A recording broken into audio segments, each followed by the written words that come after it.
خداوند متعال تکلیف پدر مؤمنان بودن را بر دوش رسول الله صلی الله علیه و آله نهاد و از طرفی نیز مؤمنان را مکلف و موظف به اطاعت بدون چون چرا از رسول الله صلی الله علیه و آله نمود،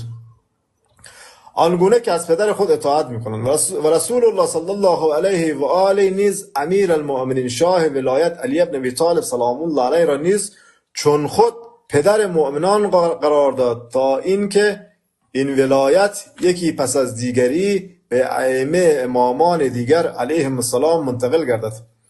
و دلیل اینکه پیامبر صلی الله علیه و آله و امیر المؤمنین و اهل بیت علیهم السلام پدران این امت، یعنی پدران در حقیقت شیعیان هستند، این آیه شریف است که می‌فرماید بسم الله الرحمن الرحیم و اعبدوا الله ولا تشركوا به شیئا و بالوالدین احسانا.